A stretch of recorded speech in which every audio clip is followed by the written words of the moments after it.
Hey everyone, I hope that you all are doing well. I do apologize for the delay of this video, and I also apologize if you guys hear raining or any thundering outside. I may put music over this, I'm not quite sure. I apologize for my head looking completely, it's okay. I apologize for the delay of this video. This is something that the Lord had put on my heart not too long after my last video, and definitely He impressed it on my heart earlier part of the week because it's something that He has been working with me on. And as far as words of encouragement, when the Lord gives you revelation about, your personal walk, and, if I'm feeling led that, He wants me to share it, that is something that I definitely want to be obedient in doing. And it has to pertain with faith. Faith is one of those things that it is impossible to please the Lord without having. We have to have faith, right? And I am presenting in a little bit of a different way. It's not completely how I wanted to do it, but we've been so busy, you all. A very good busy, a thank God busy. We've been so busy, and felt like I could barely do it tonight, but I told my mother, I said, I am doing this tonight because I just feel that, the Lord is putting on me, I need to do it. So I wrote this out, you all. Let's just go ahead and dive into it.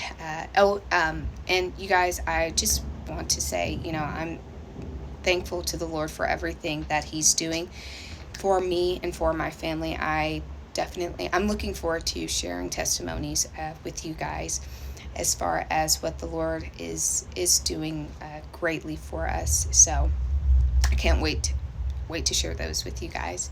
So I wrote this. It is called The Journey of Faith, Walking by Faith and Not by Sight.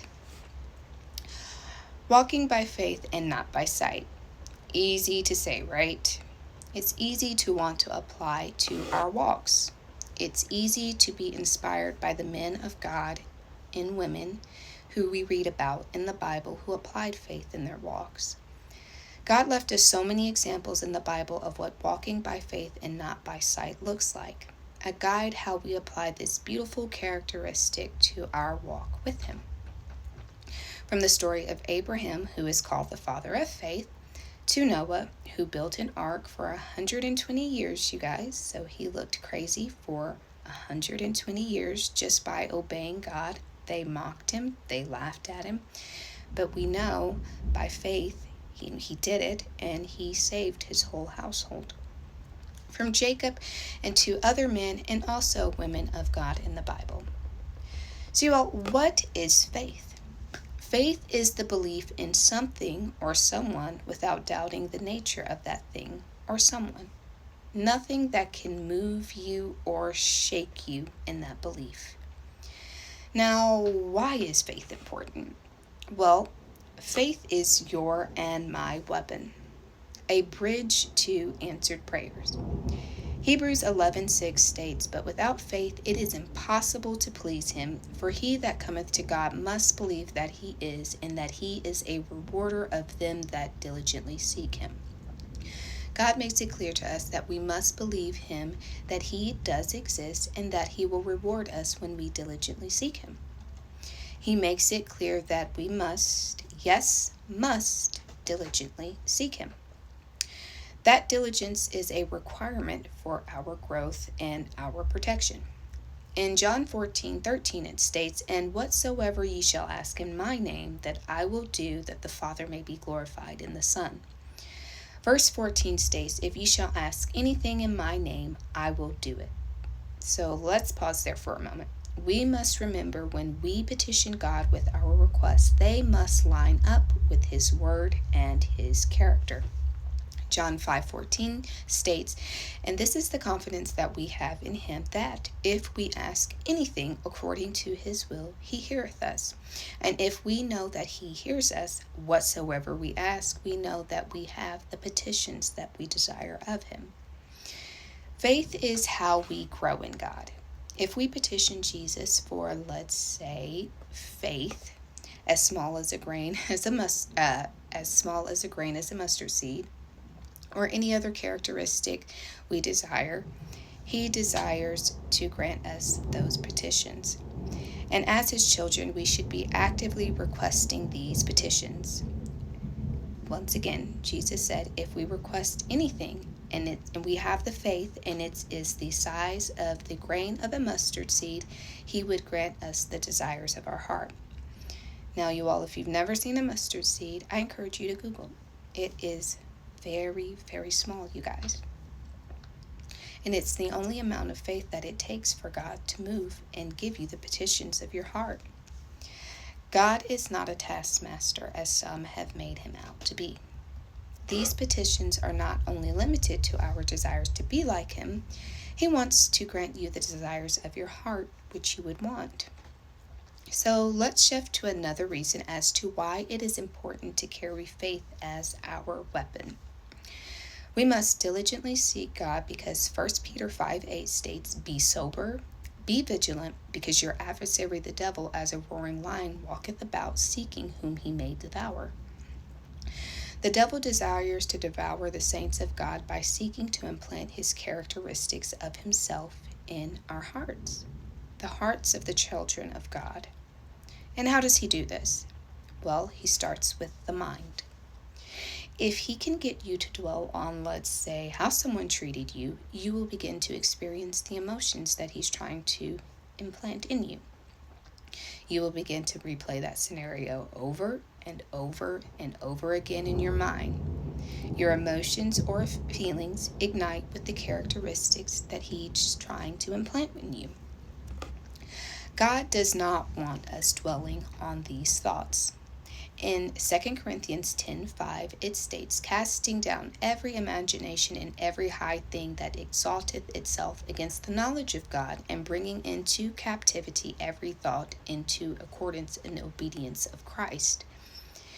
If you become attached to this scenario, a seed has been planted.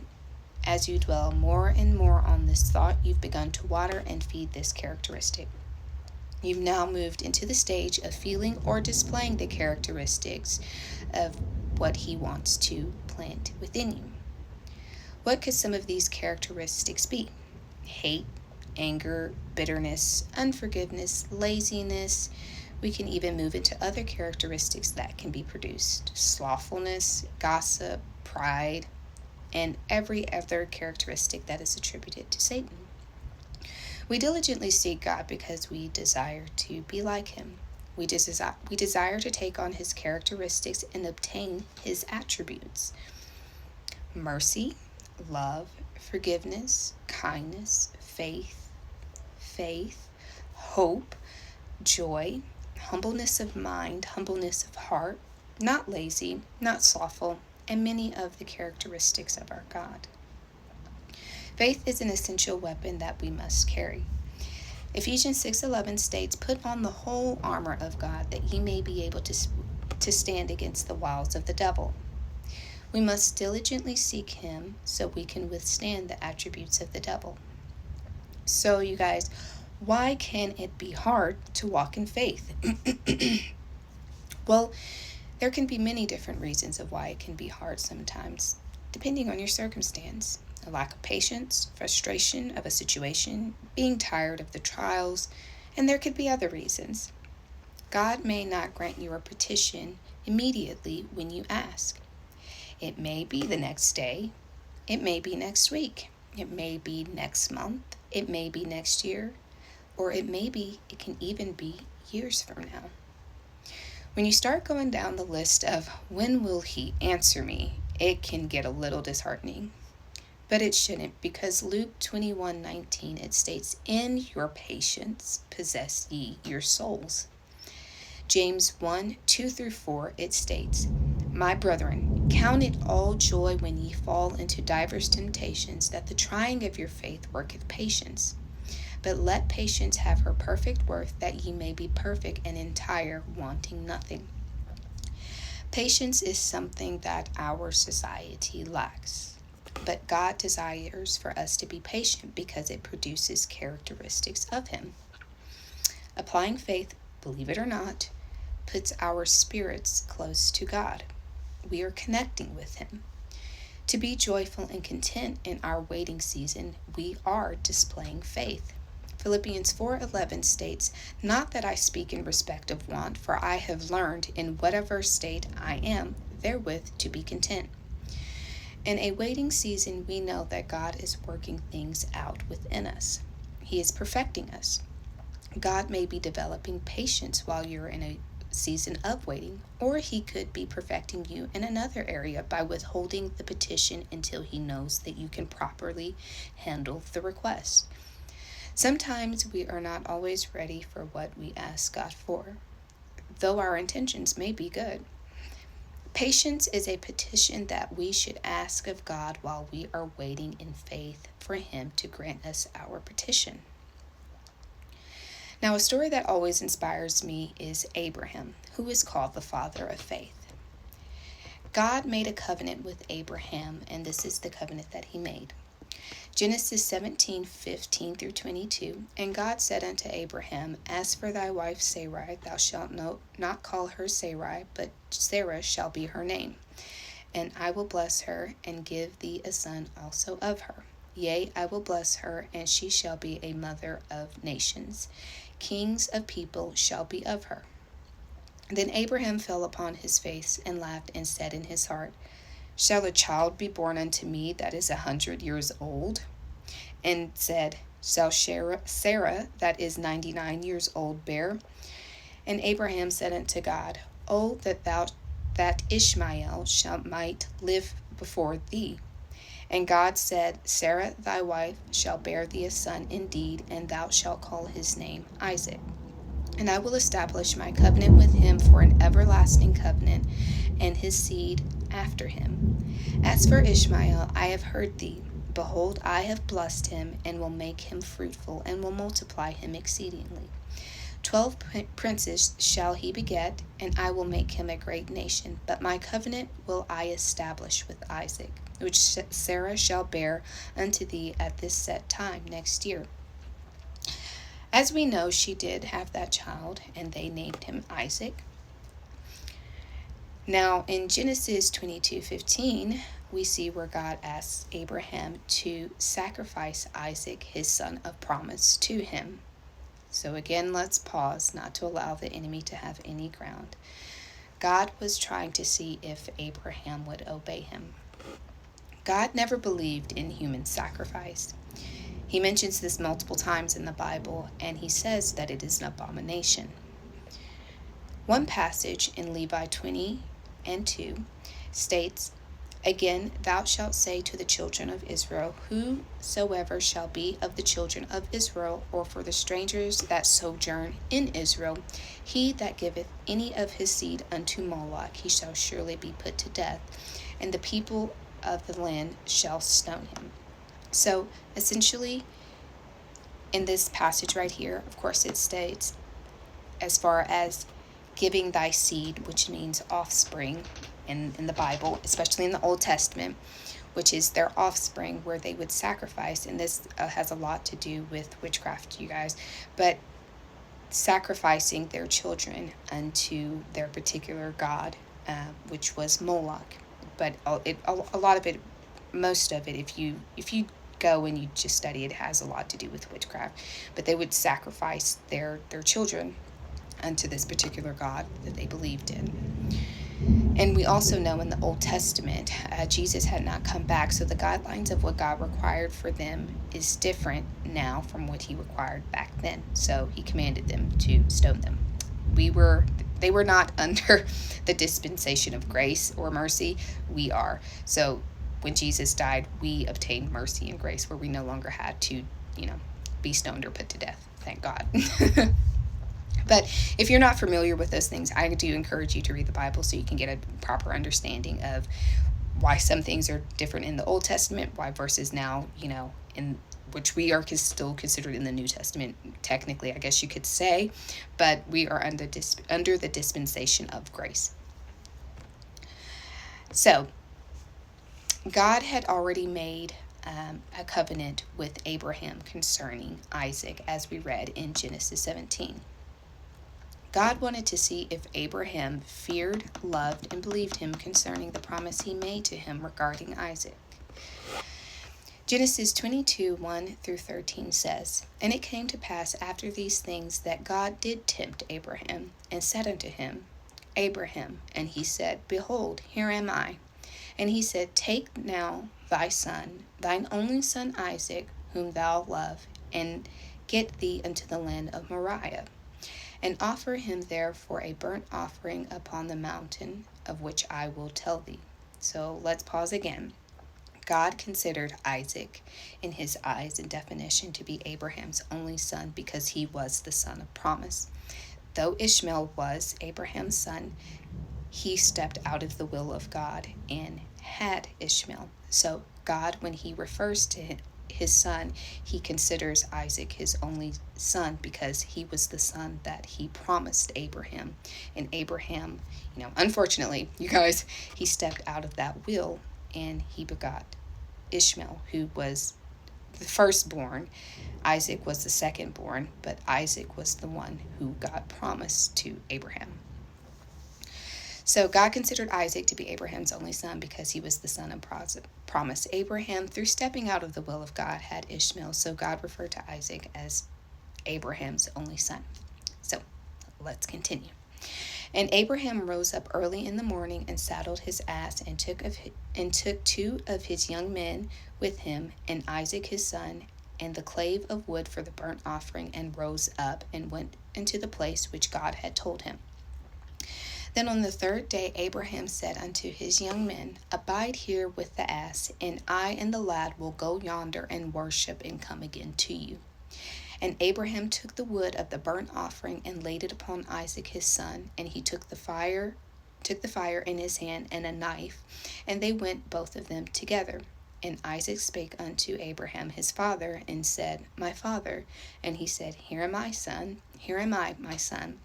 And he said, Behold the fire and the wood, but where is the lamb for the burnt offering? And Abraham said, My son, God will provide himself a lamb for a burnt offering. So before we continue again, let's pause. And let's notice that Abraham twice had already applied faith that God would not break his promise to him concerning Isaac. He tells his servants that he and his son will return unto them. And the second time is when Isaac inquires that, what will they sacrifice? And he tells him God will provide himself a lamb to be a sacrifice. Abraham believed God so much that he knew that God would not break his promise to him concerning Isaac, and that they would both return to his servants.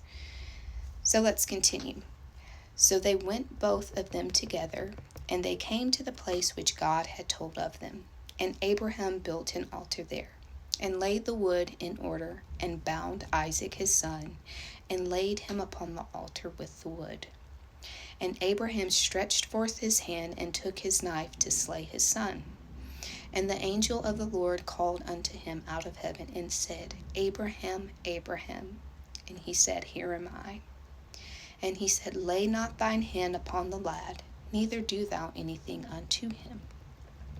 For now I know that thou fearest God, seeing thou hast not withheld thy son, thine only son, from me. And Abraham lifted up his eyes, and he looked, and behold, behind him a ram caught in the thicket by his thorns. And Abraham went and he took the ram, and he offered him up for a burnt offering in his stead of his son. Because Abraham took God at his word, and he let faith become his anchor, the covenant that God made with Abraham still lives on in 2024. Still producing what God said it would. Abraham, through his seed, became the father of many nations. Faith is your weapon, taking God at his word, knowing that whatever we ask or whatever he has promised, he will do. Faith is how our prayers are answered. I encourage each of you to make your petition known to God and ask him what it is that you will. Or if he has given you a promise, like he has given me a promise and my family promises, we must take him at his word and believe. But when you get down in prayer, ask him, But in faith, after you ask Him for your petition, begin to thank Him for your petition being answered. We don't need to keep repeating what we want and asking God for we want it over and over and over again every time we get down in prayer. The thing that we must do next, once we make our petition known to God, is to begin to, when we get down in prayer, thank Him. Thank Him for it already, as if it has already happened. And that is how we begin to show God our faith. That is how we begin to walk in faith. It's because we believe that it has already been granted. If it is next week, if it's the next day, if it's the next month, maybe it's next year, or maybe it's years from now. God is faithful, but in that time, we must have patience, keep our faith, which is our weapon, and that is how we will get our petitions answered. So I hope that this is encouraging to you all. Keep the faith. Abraham is the story of Abraham, and I'm kind of going off because I am done with the script, but if you think about it, think about the intimacy that Abraham had with God in stating that, telling his two servants that they both would be returning to them, him and his son. And then when Isaac asked him, what will we sacrifice to God? And he tells them, God will provide himself a sacrifice, a lamb. He knew and he believed God that much that he knew God would not break his word or his promise to him. And like I said, in 2024, his promise continues to live on. So you guys, if you've never read the story of Abraham, or if you need any encouragement, I would encourage you to read Genesis with Abraham and the story of Abraham. Also reading Hebrews 11, which is called the chapter of faith. So I hope that this is encouraging to you all. I do apologize once again for the delay. I apologize if you guys are hearing thunder in the background, but God is so good to me. He has been good to my family. You guys, I cannot thank Him enough. I feel so good when I just think about the goodness of God and what He's doing for me and my family. So I hope that you all have a good night. I hope you all have a blessed night. And always remember, keep Jesus at the front of everything that you do.